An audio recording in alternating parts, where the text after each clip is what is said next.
In a time when racism was prominent, Robert Gould Shaw led a regiment full of African Americans to freedom and unknowingly led a race for equality.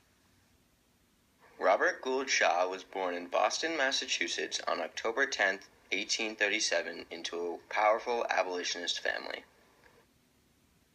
Robert was born to Francis George and Sarah Blake Shaw. The Shaws inherited most of their money from Robert's grandfather and his namesake, Robert Gould, who was a merchant in the 1700s. In the fall of 1856, Shaw became a freshman at Harvard University. Harvard University is where Shaw's leadership began when he was elected president of many of the clubs that he joined. In 1859, Shaw left Harvard and moved to New York to work for his uncle, but soon became bored of his job. When Shaw left his job in New York City, he was not sure what to do. But in 1860, Abraham Lincoln became the President of the United States, and he decided to enlist in the New York National Guard. He was a part of the 7th Regiment, and they were comprised of New York citizens who were willing to show their loyalty to their country.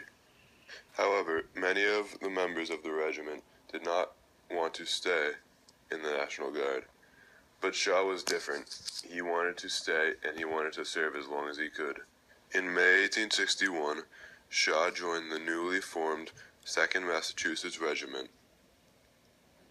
In this regiment, however, he was not yet a leader, but he was merely a lieutenant.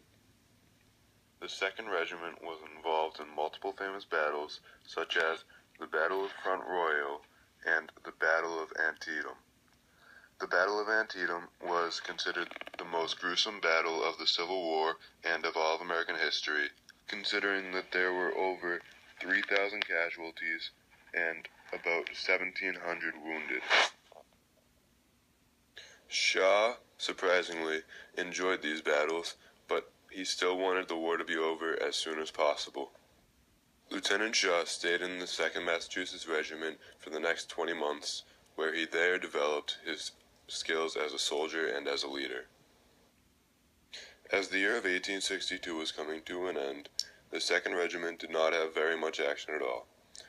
They did not participate in the Battle of Fredericksburg in December, and he was hoping to stay in the 2nd Massachusetts Regiment as long as he could. As the year was ending, he was also thinking about a young woman who he had met in Massachusetts named Anne Haggerty. In November, he proposed to her over a letter, and they planned their wedding for early in 1863. In March of 1863, Massachusetts Governor John Andrews put together the very first all-black regiment in United States history.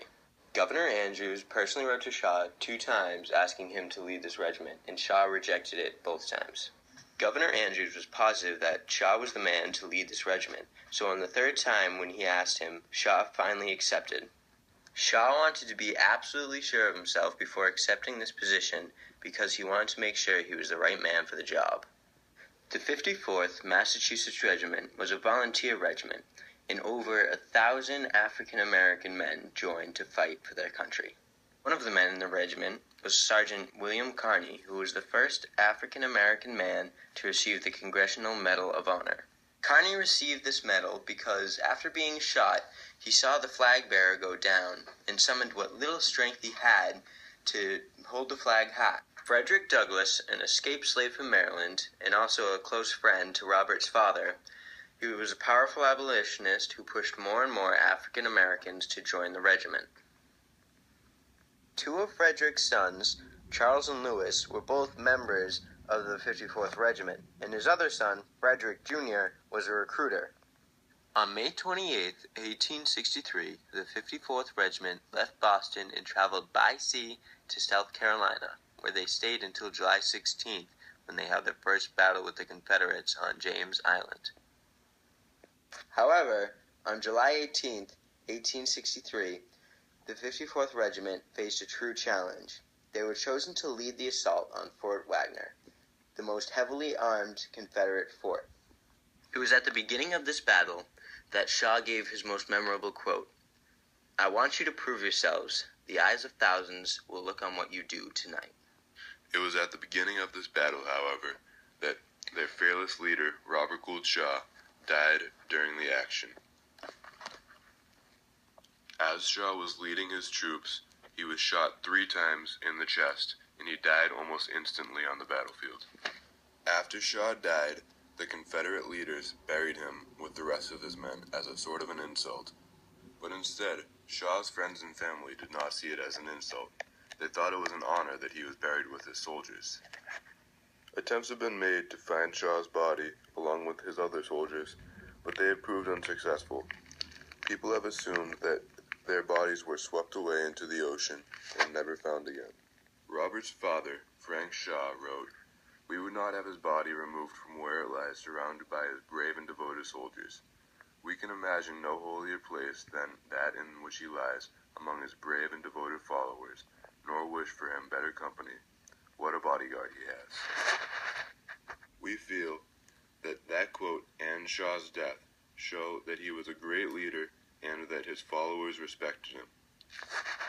Shaw died for his country. He died for his regiment, and many of his men died with him. Not only was Shaw a great soldier himself, but he showed his men, his followers, that they had a purpose in life other than being used as somebody's slave. And this paved the way for every generation of African Americans in our country to show that they are able to work just like every other man.